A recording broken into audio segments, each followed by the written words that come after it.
finish up our yellow page discussion since we didn't get it all done yesterday. Couple little bit more with graphing, and then we'll talk about solutions to inequalities as well, and then we will be done. So I would like you and your partner to graph 7 through 11 on the number lines that you see there. Do you understand what I'm telling you to do? All right, go. Okay, so let's go over these answers. I'm not going to write all the number lines down to save on time, but you should have each number in the middle, and then you should have the numbers around it, making sure that they are appropriate. If your number lines are not correct, I don't care if you have the correct circle or the correct arrow, your answer is going to be counted wrong. Is that understood? Okay, so I'm just going to call out numbers to tell me the answer. So number 5, open or close circle. It is 8, left or right?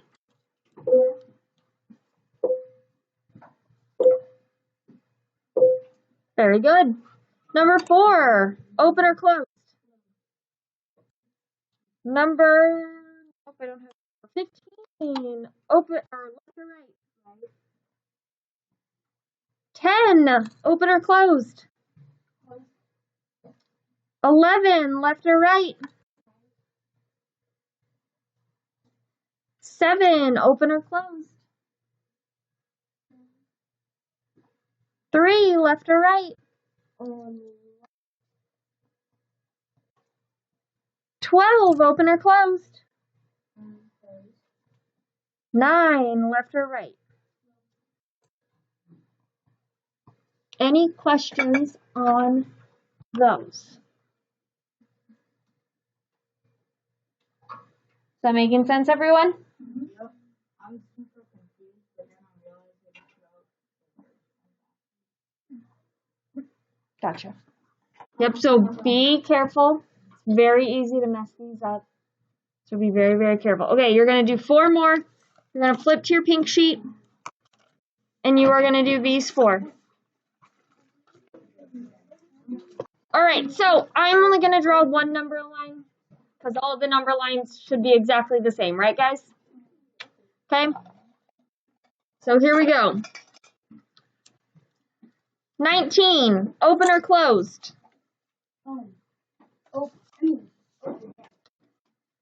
23, left or right?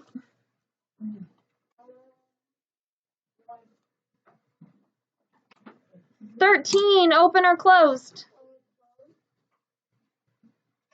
20, left or right?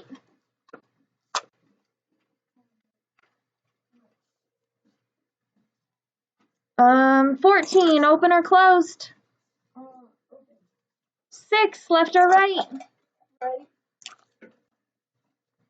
16, open or closed? 21, left or right?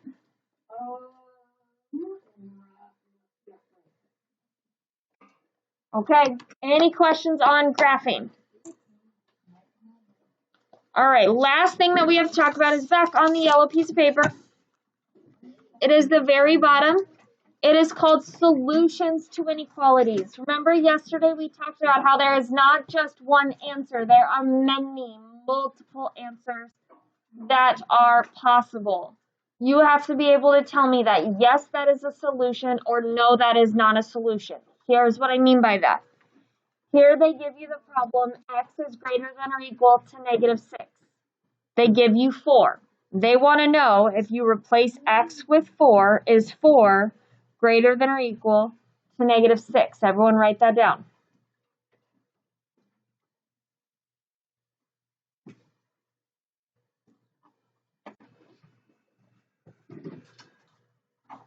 So once you've written it down, then you ask yourself the question, is this a true statement? Is 4 greater than or equal to -6? Yes, 4 is greater than -6, isn't it? Yeah. 4 is greater than -6. So 4 is greater than or equal to -6, which means yes, 4 is a solution to this problem. That's all they're asking you to do. That's all they want to know is, can you tell me if that's a solution, yes or no. So if we do number 13, I have n is less than 8. They're asking about 11. You plug in 11. N for n. So instead of saying n is less than 8, it's 11 is less than 8. Is 11 less than 8? Yes or no? No. So my answer is no. Does that make sense, guys? Okay, you have 4 more to do with your partner. Go. All right, guys, let's go over these problems. 17. Did you tell me yes or no for number 14? Why? How do you know 4/3 is less than 2? What? Well, it is a whole number. It's 4/3.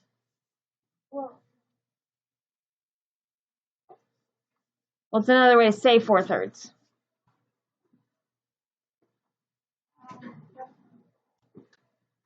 Okay, what besides a decimal? What's another way?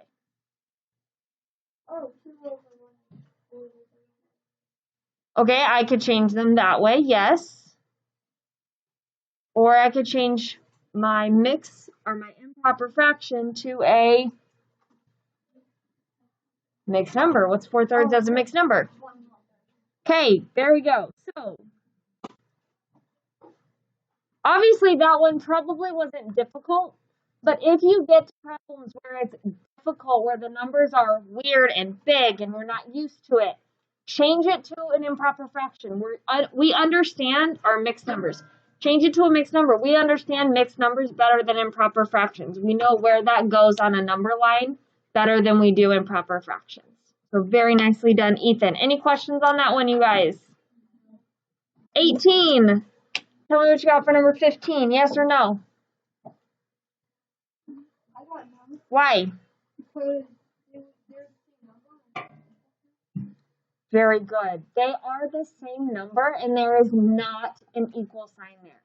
So because there is not an equal sign, my answer has to be no. Does that make sense, everyone? Okay, because 15 is not greater than 15. 2. Tell me what you got for 16. Why?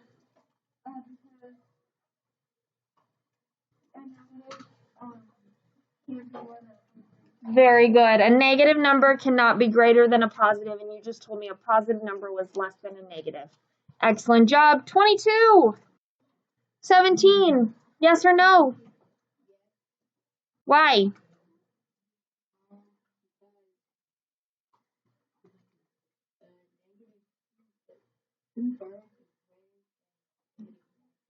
It's negative 3/2.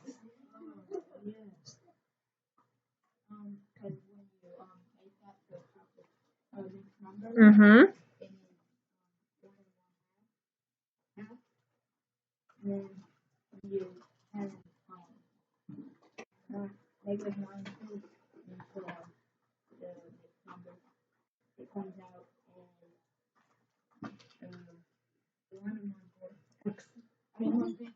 One 4/5.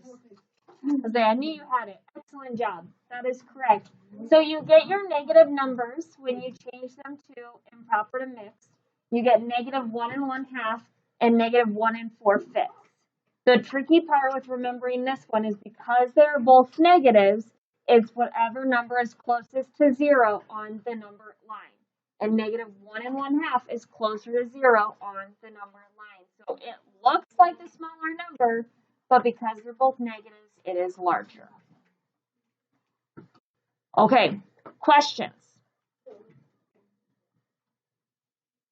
None at all? Are we feeling good? Okay,